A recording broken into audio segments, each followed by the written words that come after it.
Good morning तमाम उन aspirants को जो खास करके जेके एसएसबी के तमाम ले जाने वाले एग्ज़ाम के लिए प्रिपरेशन कर रहे हैं।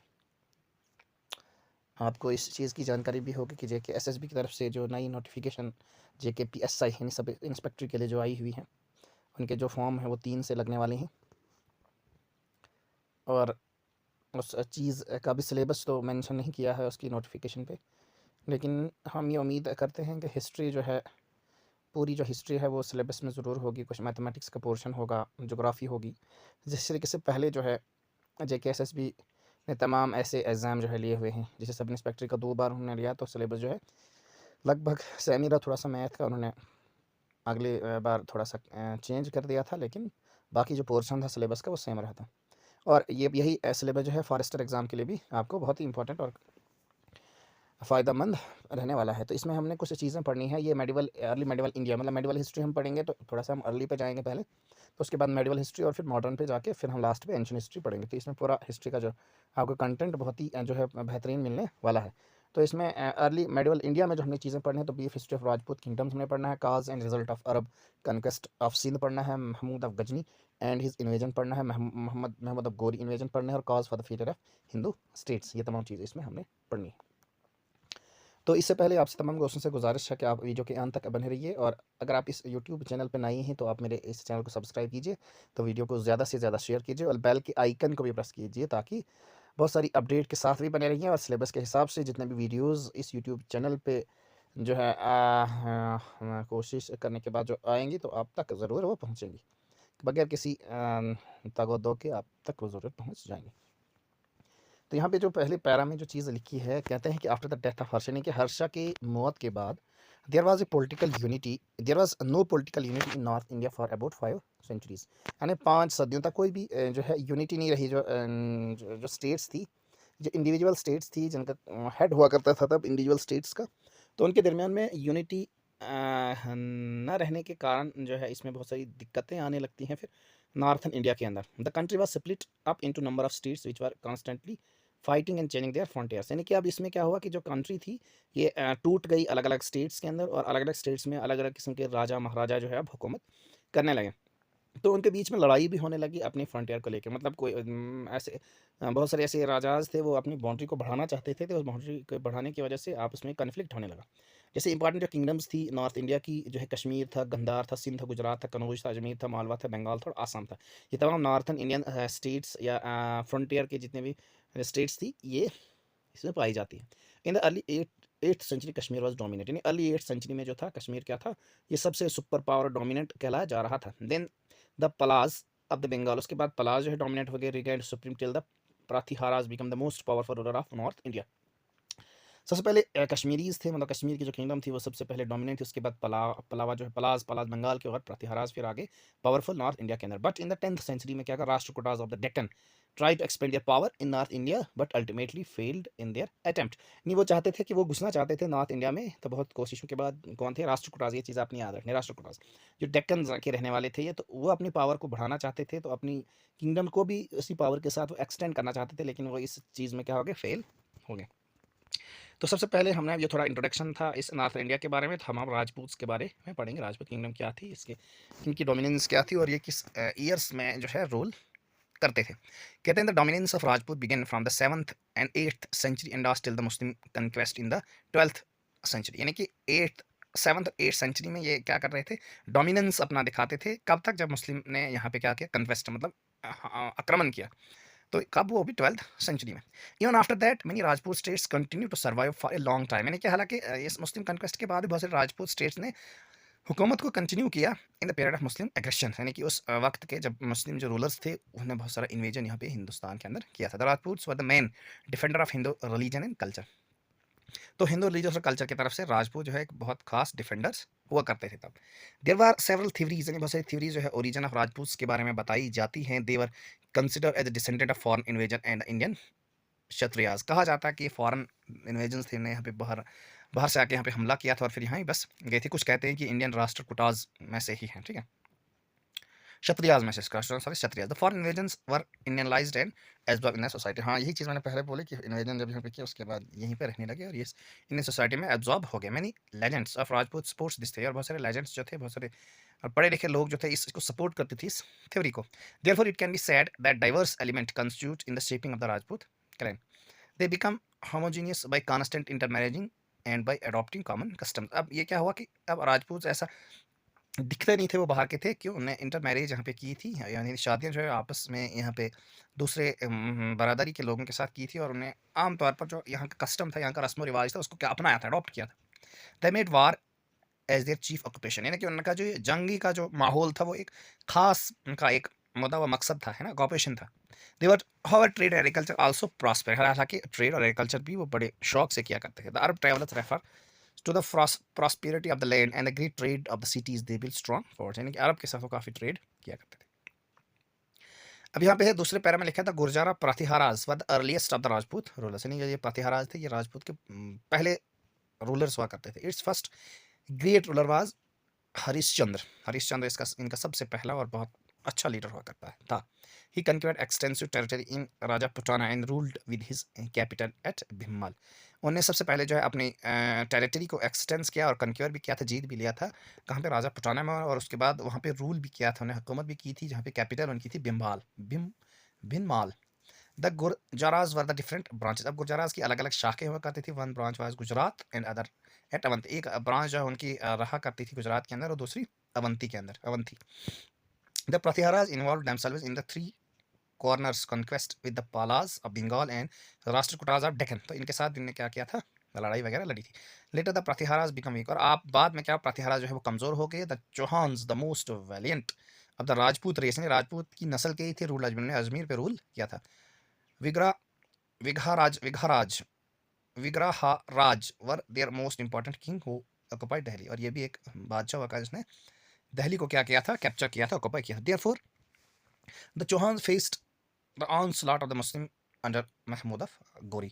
उसके बाद जब महमूद ऑफ गोरी का यहाँ पे आना हुआ तो उन्होंने काफ़ी इस चीज़ का सामना भी किया कि ऑनस्लॉट मतलब होता है कि वो सीधे काट देते थे, जो जो महमूद ऑफ गोरी थे, जब भी दिखते थे किसी को इन्वेजन के अंदर तो काट देते थे। तब परामा परामा परामा रस were also important rulers, Rajput rulers of the period, और ये भी बहुत बड़े रूलर्स हुआ करते थे उस टाइम के अंदर, राजपूत के ही रूलर थे। The most important king was भुजा, और इसमें इनमें सबसे जो इंपॉर्टेंट किंग था, जिसका एक बहुत अच्छा कैरेक्टर रहा है इस राजपूत किंगडम के अंदर, वो था भुजा। His military conquest as well as cultural contribution remains notable in the history of Rajput, यानी कि नोटेबल मतलब यादगार रहेगा ये चीज़, यादगार रहेगी ये चीज़ की जो मिलिट्री कन्क्वेस्ट है, यानी जो मिलिट्री जो है आक्रमण करते थे किसी दूसरे स्टेट्स पे, और उनका जो कल्चर था, कल्चरल डिस्ट्रीब्यूशन थी, वो एक बहुत अच्छी याद करने वाली चीज़ जो है हिस्ट्री के अंदर, राजपूत की हिस्ट्री के अंदर बन चुकी है। कहते कांस्टेंट फाइटिंग वीक अंदर आते। अब कांस्टेंट ही, क्योंकि इनकी जो एक मेन जो ऑक्यूपेशन था वो वार था, तो लगातार लड़ाई करने की वजह से ये क्या हो गए, कमजोर हो गए कौन, Rajput. Also they never United against A common enemy, और ये भी इनके साथ हुआ कि ये कभी भी जो है यूनाइट एक साथ नहीं लड़े किसी एक खास एनिमी के साथ। They lack their lack of political foresight and constant rivalries prevented any combined opposition to the Muslim invasion. इनका जो पॉलिटिकल जो सिस्टम था वो, और कन्क्वेस्ट करना दूसरी स्टेट्स के साथ, ये जो है इनको कमज़ोर करने का एक ख़ास कारण रहा, और ना ही ये कंबाइन हो सके ताकि किसी भी मुस्लिम इन्वेजन, यानी कि जो बाहर के आने वाले जो आक्रमण वाले लोग थे उनके साथ मुकाबला करके उनको हरा देते। तो ऐसा इनमें क्या रहा, इनमें काफ़ी ये लैकनेस रही, वीकनेस रही, ठीक है। उसके बाद सबसे पहले इन यहाँ पे कन्क्वेस्ट किसने किया था, तो अरब ने किया था, अरब कन्क्वेस्ट ऑफ सिंध। कहते हैं the religion Islam was born in Mecca in Arabia, तो इस्लाम जो है ये पैदा हो गया था मक्का के अंदर, अरेबिया एक जगह का नाम है मक्का, अरेबिया के अंदर। अरेबिया मतलब मैं एक जगह है उसे मक्का, वहाँ पे जो है हमारे नबी जो है हुज़ूर पाक सल्लल्लाहु अलैहि वसल्लम पैदा हुए थे।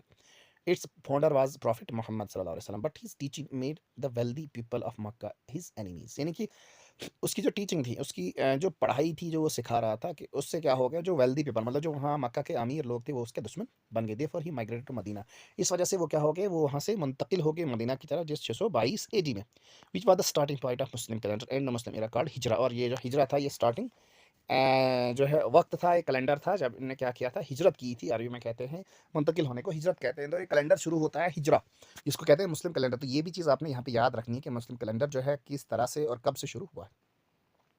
After 8 year he return to Mecca with his followers, और उसके बाद 8 साल के बाद वो फिर मक्का जो है वापस आते हैं, और फिर जो है उनकी जो है मौत होती है। वो अल्लाह को जो है अल्लाह के करीब जो है जाते हैं कब, 632 एडी में। यहाँ पे 622 में वहाँ गए थे, तो 632 एडी में उनकी मौत हो जाती है। The follower of Muhammad set up an empire called as Khalifa, और जो उसके जो फॉलोवर थे हुज़ूर पाक सल्लल्लाहु अलैहि वसल्लम के, तो वो कहा जो एक एम्पायर सेट करते हैं उनको खलीफा कहा जाता है। जैसे Umayyad and Abbasid were called as Khalifa, they extend their rule by conquesting and separating their religion Islam, यानी कि उन्हें अपने इस रूल को इनकी जो बातें थी उनको फैलाने के लिए, उनको बढ़ाने के लिए बहुत सारे कन्क्वेस्ट करना शुरू कर दिए। जैसे 712 एडी में जिसे मोहम्मद बिन कासिम जो है सिंध को इन्वेड करते हैं, he was the commander of Umayyad kingdom, commander थे उमैयद किंगडम के अंदर। कासिम डिफीटेड दाहिर, कासिम ने आते ही दाहिर को डिफीट किया, जिसकी जो सिंध का रूलर था, and killed him as well as conquested battle, यानी कि वो जंग में मार भी दिया और वो जंग जीत भी ली। हिज कैपिटल अरोर वाज कैप्चर्ड, और उसकी जो कैपिटल थी किसकी, दाहिर की कैपिटल जो थी अरोर, उसको क्या किया, उसको जीत लिया, कैप्चर किया, कब्जा कर लिया उस पर। Qasim extended his conquest further into Multan, फिर मुल्तान तक उन्होंने क्या किया, कन्क्वेस्ट किया। Qasim organized the administration of Sindh, administration मतलब जो कामकाज को की देखभाल करता है, उसने कासिम ने उसको क्या किया, एडमिनिस्टर की ऑर्गेनाइज किया, मतलब उसको बनाया। The people of Sindh were given the status of dhimmis protected subject, उसने लोगों ने बताया, ठीक है। There were no interference in the lives and property of the people, यानी कि लोगों की जिंदगियों के साथ और उसकी प्रॉपर्टी के साथ इसने कोई भी इंटरफेरेंस नहीं किया। Soon Qasim was called by the Khalifa, और कासिम जो है, कासिम को कहने लगे अब ये खलीफा है, ठीक है। However, Sindh continued to be the ruler of under Arabs, यानी कि सिंध जो है कंटिन्यू जो है अरब के रूल के अंदर आने लगा, but the Muslim could not expand their authority further into India due to the presence of powerful Pratiharas kingdom in the western India. अब इंडिया जो मुस्लिम इन्वेजन था सिंध के अंदर, जैसे मुल्तान के अंदर, तो वो एक्सटेंड करना तो चाहते थे, लेकिन एक पावरफुल प्रातिहाराज किंगडम की वजह से जो वेस्टर्न इंडिया के अंदर मौजूद थी, उसकी वजह से ये इस टेरिटरी को एक्सटेंड नहीं कर पाए। Although the conquest of Sindh did not lead to further conquest immediately, it had resulted in a diffusion of Indian culture abroad, ठीक है। Many Arab travelers visited, और बहुत सारे अरब के जो ट्रैवलर्स थे, सैलानी थे, वो सिंध में आते हैं सफ़र करने वगैरह। इंडियन मेडिसिन और astronomy were carried far of land through the Arabs, और अरब के जरिए से उन्हें बाहर लिया जाता था। The Indian numerals in the Arab form went to Europe through them, अब यूरोप वगैरह भी जाते थे वहाँ से। Sindh was a part of the Arab empire, और जिस वजह से सिंध जो है एक अरब की एम्पायर का हिस्सा बन गया। The inflow of the Indian knowledge were great, और जो इंडियन का जो नॉलेज था वो एक बहुत ज़बरदस्त और ग्रेट होता, और आगे भी चलने लग रहा था। यहाँ पे आप देख सकते हैं कि महमूद गजनी की जो है एक पिक्चर है। अब महमूद गजनी और इसका इन्वेजन कैसा था, और किस तरीके से और कहाँ से वो आए थे, और इन्वेजन यहाँ पे किस जगह पे उन्होंने किया था, ठीक है। By the end of the 9th century, यानी कि 9th सेंचुरी के आखिरी जो है मरहले के अंदर, द अब्बासिस खलीफा जो है डिक्लाइन, अब्बासिस खलीफा जो है वो खत्म होने लगा। The Kurdish governor establish independent kingdom and the Khalifa become only ritual authority, तो नए इंडिपेंडेंट जो है किंगडम को क्या क्या एस्टैब्लिश करते हैं Turkish governors. One among was Alptigin, और उसमें एक जो था अल्पतिगिन था, हुज कैपिटल वाज गजनी, इसी कैपिटल क्या थी, गजनी थी। His successor and son in law Sabuktigin, उसका जो सक्सेसर था या जिसको ये सन इन लॉ था, वो सुबुक्तुगिन था। Wanted to conquer India from the north west से वो कन्क्वर क्या करना चाहता था, इंडिया को। He succeeded in capturing Peshawar from Jayapala, जो है पिशावर के तब बादशाह थे, तो उन्होंने कोशिश या सक्सेस मतलब कामयाब हो गए पिशावर को जीतने में, कैप्चर करने में। But his raid did not produce a lasting effect, he was successful by his son Mahmud. अब लेकिन उसकी जो रेड थी, उसका जो आक्रमण था, वो उतना ज़्यादा मुतासिर नहीं रहा, असरअंदाज नहीं रहा उस जगह पे, तो फिर उसको सक्सीड किया फिर किसने, महमूद गजनी ने। तो ये चीज़ आपने याद रखनी है। इसमें सबसे पहले सुबकतगीन जो सन ला था किसका, अल्पतीन का, ठीक है। तो फिर महमूद गजनी जो है आए थे कब, 997 से 1030 तक जो है इन्होंने यहाँ पे आक्रमण करना शुरू किया था। कहते Mahmud is said to have made 17 raid to India, 17 raid उन्होंने यहाँ पे आक्रमण जो है करने आए थे 17 बार। At the time north India was divided into number of Hindu states, और उस वक्त जो है नॉर्थ इंडिया की जो इलाका था वो अलग अलग स्टेट्स में क्या हो गया था, तकसीम हुआ था। On the frontier of India there exist the Hindu Shahi kingdom which extend from the Punjab to Kabul, India के फ्रंटियर पे ही जो है एक बहुत बड़ी किंगडम, शाही किंगडम हुआ करती थी, जो कहाँ से कहाँ तक थी, पंजाब से काबुल तक। The other important kingdom of north India was Kannauj था, गुजरात था, कश्मीर था, नेपाल था, मालवा था, और बुंदेलखंड थे। अलग अलग जो है इंपॉर्टेंट किंगडम्स थी नॉर्थ इंडिया के अंदर। The initial raid were against the Hindu Shahi kingdom in which its king Jayapala जो है डिफीट में जो है होता है यहाँ पे किसकी, महमूद गजनी के द्वारा, कब, 1001 में, 1001 में। After the defeat Jayapala immolated himself because he thought that his defeat was a disgrace, मतलब इमुलेट करता है वो इस चीज़ को नहीं मानता। His successor Anandapala fought against Mohammad but he was also defeated in the battle of Waihind. तो वेहिंद में फिर उसको डिफीट कर दिया जाता है महमूद ऑफ गजनी के द्वारा। In the Shahi Hind Shahi capital near Peshawar in फिर 1008 में। In this battle Anandapala was supported by the ruler of Kannauj and Rajasthan. और इस बैटल में कनौज के जो रूलर्स थे और राजस्थान के जो थे उन्होंने सपोर्ट किया आनंद पाला को। As result of his victory उसके बाद यहाँ पे जीत जाते हैं वेहन महमूद जीत जाते हैं। तो महमूद ने क्या किया, इस रूल को एक्सटेंड किया कहाँ की तरफ, पंजाब की तरफ। The conquest the subsequent raid of Mahmud into India was aimed at plundering the rich temples and cities of North India.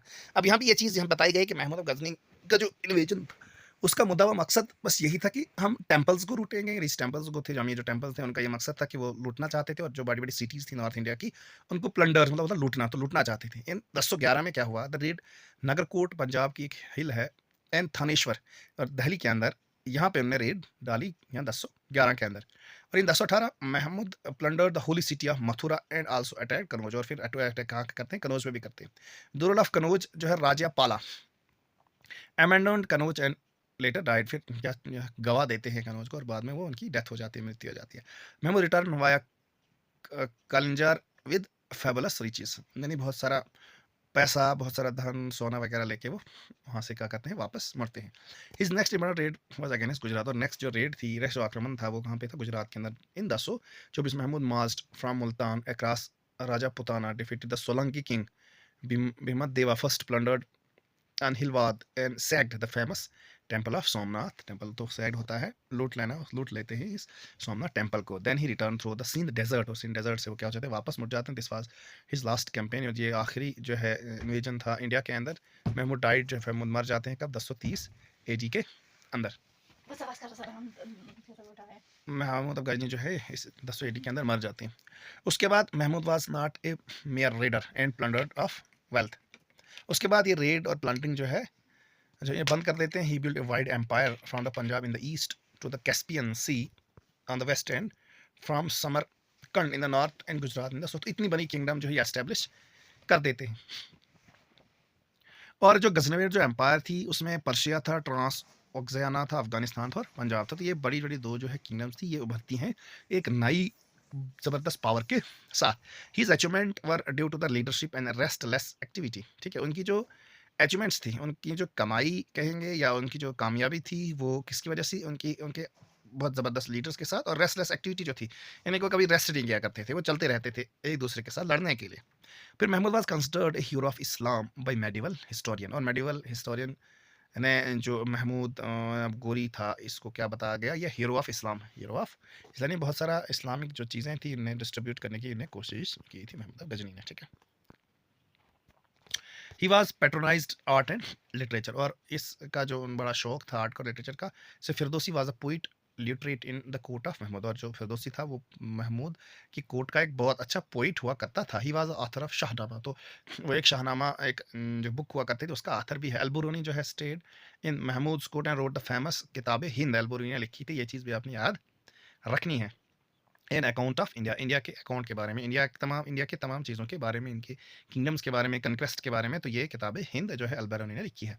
His conquest of Punjab Multan completely change the political situation in India. उसका जो आक्रमण था पंजाब और मुल्तान के अंदर, इसने पूरी तरह से तब्दीली लाई पॉलिटिकल सिस्टम के अंदर। He saved the way for the Turk, he paved the way for the Turk and Afghans for further conquest and make deeper incursion into the Gangetic valley at the time. उसने क्या किया, उसने तुर्क और अफगान के invasion के लिए एक रास्ता जो है बना दिया। He drained the resources of India by his repeated raid and deprived India for his main power. कहते हैं उसकी जो आक्रमण वाली चीज़ें थी, उसने इंडिया के रिसोर्सेज को क्या कर दिया, ख़त्म कर दिया। ड्रेंड होता है बह जाना।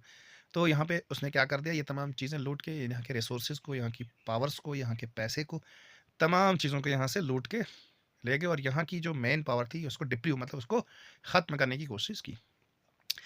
The exhaustion of Indian economic resources and man power had it's adverse effect on the political future of India. इसका जो इकोनॉमिक रिसोर्सेज था और मैन पावर थी, इससे काफ़ी जो है बुरा असर पड़ा यहाँ के पॉलिटिकल सिस्टम पे, जो आने वाले वक्त में इंडिया को मिलना चाहिए था political system. The Hindu Shahi kingdom was guarding the gates of India against foreign invasion. जो इंडियन शाही किंगडम थी वो बस उसका काम था उन तमाम लोगों को रोकना जो इंडिया पे क्या कर रहे थे, इन्वेजन कर रहे थे, आक्रमण कर रहे थे। एक डिफेंडर की तरह वो काम करने लगे। महमूद डिस्ट्रॉयड इट एंड दस इंडियन फ्रंटियर बिकम डिफेंडर्स। और महमूद ने क्या किया, तमाम चीज़ों को खत्म किया, डिस्ट्रॉय किया, तबाह कर दिया, और डिफेंडर से क्या हो गए, ये तमाम इंडियन स्टेट्स थी ये महरूम हो गई। The inclusion of Punjab in Afghanistan in Ghazni kingdom made the subsequent Muslim conquest of India comparatively easy. और यही चीज़ थी इन्वेजन, ये जो इंक्लूड होता है पंजाब और अफगानिस्तान महमूद ऑफ गजनी की एम्पायर में, तो ये एक खास जो है आसान तरीका बन गया बाकी जगहों पे कन्क्वेस्ट करने के लिए इस महमूद ऑफ गजनी को। उसके बाद एक दूसरा रूलर आता है, इसी इन्वेजन जो है दूसरा करता है, एक इन्वेडर आता है जिसका नाम था महमूद गोरी। कहते हैं the Ghori started the as vassals of Ghazni but become independent after death of Mahmud. यानी कि गजनी भी थी इसी महमूद ऑफ गोरी की किंगडम में से एक जो है एक कमांडर, आर्मी कमांडर हुआ करता था। तो पहले तो इसने इसी की वेसल को इस्तेमाल किया यहाँ इन्वेजन के लिए, लेकिन उसके बाद जब महमूद ऑफ गोरी जो है, महमूद ऑफ गजनी जो है यहाँ पे उसकी डेथ होती है, तो ये इंडिपेंडेंट कर देते हैं अपने आप को बहुत Mohammad Ghori. Taking advantage of the decline of the Ghaznavid empire, Muizuddin Mohammad popularly known as Mohammad Ghori brought Ghazni under their control. उसने भी गजनी को भी क्या कर दिया, अपने कंट्रोल में ले लिया। Having made his position strong and secure at Ghazni, Mohammad Ghori turned his attention to India. Unlike Mohammad of Ghazni, he wanted to conquer India, extend his empire in this direction. यानी कि गजनी की तरह ही वो क्या करना चाहता था, अनलाइक मतलब गजनी की तरह नहीं, वो चाहता था कि इंडिया को कॉन्क्वेस्ट करना, वो बल्कि वो एक्सटेंड करना चाहता था इंडिया को उसी डायरेक्शन, अपने एम्पायर को उसी डायरेक्शन के अंदर। उसके बाद क्या होता है कि 1175 में ये क्या होता है कि महमूद गोरी कैप्चर को, मुल्तान को कैप्चर करते हैं, ऑक्यूपाई होल सिंध को ऑक्यूपाई करते हैं, और उसकी सब्सिक्वेंट एक्सपेडिशन के दौरान 1186 के अंदर वो अटैक करते हैं पंजाब के अंदर, और खुसरू मलिक को क्या करते हैं, capture it from Khusru Malik, वहाँ के क्या थे, बादशाह हुआ करते थे, किंग होगा, उससे कैप्चर करते हैं किसको, पंजाब को, और next it to his dominion, यानी अपनी टेरिटरी में उसको क्या करते हैं, इंक्लूड करते हैं। The annexation of Punjab carried his dominion eastward to the Sutlej and led his invasion of the Chauhan kingdom. फिर उसने इस एग्जेशन को कहाँ की तरफ जो है टर्न किया, ईस्ट वर्ड की तरफ, और वहाँ पे आगे आता है सतलुज, और वहाँ के जो किंग थे वो थे चौहान किंगडम, और उसको वहाँ पे भी इन्वेजन करके उसको भी हरा देते हैं। तो वहाँ इन्वेजन के अंदर यहाँ पे कुछ बैटल्स होती हैं, जो 1191 और 1192 में बैटल्स होते हैं। पहली बैटल का नाम था इन बैटल्स का नाम था बैटल ऑफ तराइन। तो 1191 के अंदर भी एक बैटल होती है, तो 1192 के अंदर भी बैटल होती है। और ये पढ़ते हैं किस किस के बीच में हुआ करती थी। कहते हैं realising their grave situation, the Hindu prince of north India form a confederacy under the command of Prithviraj Chauhan. Confederacy जो है अपनाने लगते हैं इसके खिलाफ। तो Prithviraj rose to the occasion the defeated Ghori in the battle of Tarain near Delhi in 1191। यानी कि यहाँ पे इस वजह से क्या होता है, तो ये डिफीट कर देते हैं पहली बैटल ऑफ तराइन में किसको, गोरी को, जो 1191 में होती है। एडी महमूद गोरी फेल्ट ग्रेटली ह्यूमिलेटेड, यानी कि उसको बड़ी शर्मिंदगी में जो है महसूस होती है इस डिफीट से, by his defeat the two avenge his defeat he made serious preparations and gathered to army 120,000 men। तो यहाँ पे क्या चीज़ होती है, तो वो इस चीज़ के बदले के लिए एक अच्छी प्रिपरेशन जो है करते हैं, और 1,20,000 लोगों की आर्मी को क्या करते हैं, इकट्ठा करते हैं दूसरी बार इसके साथ जो है बैटल के लिए। He came with a large force to Lahore via Peshawar, ये बहुत बड़ी फौज के साथ वो लाहौर से, पेशावर से और मुल्तान से आते हैं यहाँ पे लड़ने के लिए। He send a message to Prithviraj asking him to acknowledge his supremacy and become a Muslim. उसने क्या किया, एक मैसेज भेजा पृथ्वीराज चौहान को कि मेरे पास बहुत एक बड़ी फौज लेके मैं आया हूँ, मेरी सुप्रीमेसी को आप तस्लीम कीजिए और मुसलमान बन जाइए, मुस्लिम बन जाइए। पृथ्वीराज ने क्या किया, आते ही, क्योंकि पृथ्वीराज भी बड़े किंगडम के जो है वो किंग हुआ करते थे, उसने इसी प्रपोजल को क्या कर दिया, रिजेक्ट कर दिया। And prepared to meet the invasion, और उसने ये तैयारी की कि हम जो इन्वेजन आ रहा है उसके साथ मुकाबला करेंगे। और उसने इकट्ठा किया एक लार्ज फोर्स जिसमें 3 लाख हॉर्सेज हुआ करते हैं, और 3,000 एलिफेंट्स और large body of foot soldiers, यानी कि जो पैर पे चलने वाले सोल्जर्स थे वो इकट्ठा होते हैं इस आक्रमण का सामना करने के लिए। Many Hindu rajas and chieftains also joined him, और बहुत सारे बाकी हिंदू स्टेट्स के जो राजाज वो भी ज्वाइन करते हैं in the ensuing second battle of Tarain. और ये नाम पड़ता है इसको सेकंड बैटल ऑफ तराइन, जो 1192 में होती है। तो Mohammad Ghori thoroughly routed the army of Prithviraj who was captured and killed. यहाँ पे मोहम्मद गोरी क्या करते हैं कि बुरी तरीके से जो है पृथ्वीराज चौहान की आर्मी को जो है हरा देते हैं, और फिर तमाम जो चीज़ें थी और जो एरियाज उसको कैप्चर किया जाता है और पृथ्वीराज चौहान को मार दिया जाता है। तो सेकंड बैटल ऑफ तराइन क्या है, डिसिसिव बैटल जो है मानी जाती है, बहुत जो है बड़ा जो है नुकसान हुआ था। It was a major disaster for the Rajput, Rajput का एक बहुत बड़ा जो है तबाही का कारण जो है बन गया। Their political prestige suffer a serious setback. तो ये पॉलिटिकल जो प्रेस्टीज थी ये जो है खत्म हो जाती है यहाँ राजपूत की। द होल चौहान किंगडम ले at the feet of invaders. अब ये होल चौहान जो किंगडम थी ये जो है उनके पैरों तले आ जाती है, मतलब हार के अब जो है इन्हीं का जो है ऑर्डर अब माननी पढ़ने लगता है। The first Muslim king was thus firmly establish India at Ajmer. और सबसे पहले जो अजमेर के अंदर पहली जो है इस्लामी किंगडम जो है वो एस्टेब्लिश होती है।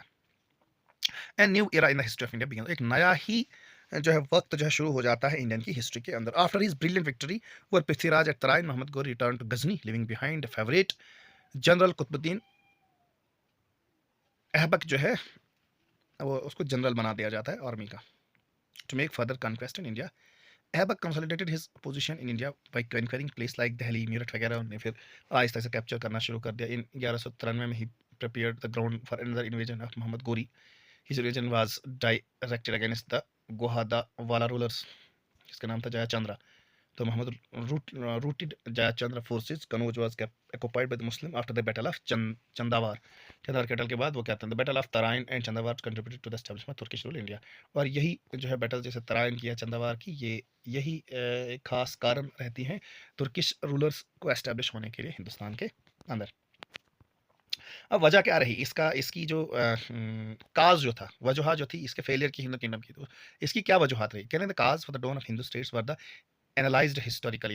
इसको एनालाइज किया गया, इसको देखा गया। The most important cause was they lacked unity. अब बहुत बड़ा कारण जो था इसका था कि वो उनके आपस में यूनिटी नहीं थी। जो रीजनल स्टेट्स के जो अलग अलग किंग हुआ करते थे उनमें आपस में यूनिटी नहीं, they were divided by faction, यानी अलग अलग एरियाज में वो डिवाइडेड थे। The Rajput princes exhausted once in other by their mutual conflicts, यानी जो आपस में जो कन्फ्लिक्ट्स आपस में लड़े हैं उससे वो क्या हो गए थे, आपस में दूर हो गए। Secondly many Hindu states were decline in power. दूसरा क्या था, बहुत सारी जो हिंदू स्टेट्स थी वो उनमें जो है पावर की कमी भी आ गई थी। Their military methods were out of date and far inferior of those Muslim, यानी इनकी जो मुस्लिम मेथड्स, मिलिट्री मेथड्स जो था वो उन मुस्लिम रूलर्स की तरह नहीं था, उनसे थोड़ा इंफीरियर था। Indians continue to rely on elephants while the Muslim possessed quick movement cavalry. The Muslim soldiers were better organization and able leaders। अब ये तो चीज़ सिंपल है। Their religious zeal and their greed for the greater wealth of Indian provided stimulus to them, यानी कि उनकी जो चाहत थी एक खास तौर पे अगर यहाँ पे कहा जाए अमीर बनने की, वो ज़्यादा थी। Among the Hindu the duty of the fighting was confined to the particular class and Kshatriyas. मोreover the Hindu were always on the defensive side से होती नहीं, वो सिर्फ डिफेंड करते थे। वो ये नहीं चाहते थे कि हम उस चीज़ को कन्क्वेस्ट करेंगे, उसको जीतेंगे, बल्कि वो एक डिफेंडर की तरह काम करते और डिफेंडर की तरह वो हार भी जाते थे। Which were always a weak position, जहाँ पे उनकी एक कमज़ोर पोजीशन हालत रहती थी। तो ये था तमाम अर्ली मेडिवल इंडिया की तमाम वो चीज़ें। तो इसके बाद भी बहुत सारी चीज़ें हम पढ़ेंगे। यहाँ पे क्वेश्चन भी आप देखेंगे कि देखें second battle of Tarain was fought in the year 1962। और किताबें हिंद जो है किसने लिखी थी, ये अल बैरूनी ने, मैंने बताया था। तो ये चीज़ें यहाँ पे क्वेश्चन आएंगे। उसके बाद अगला जो फिल्म the rule of Sindh during the invasion of Mahmud of Ghazni, Mahmud of Qasim. तो सिंध का ruler, first Muslim king India, आपने ये सिंध का जवाब जो कमेंट सेक्शन में लिखना। The first Muslim king in India was family established at dash, ठीक है। तो अजमेर के अंदर शायद ये बताया था, ठीक है। उसके बाद मैच द फॉलोइंग, गुरजारा प्रत्याराज, इसमें आपने मैच करना है। दाहिर जो है कहाँ के रूलर्स हुआ, सोलंकीज या राजा पाला, तो ये आपने मैच का। उसके बाद यहाँ पे जो है डिस्क्रिप्टिव क्वेश्चन भी आपको पूछे जा सकते हैं, इनका आपने आंसर लिख भी सकते हैं। तो ये वैसे इंपॉर्टेंट नहीं है किसी भी मल्टीपल चॉइस क्वेश्चन के लिए।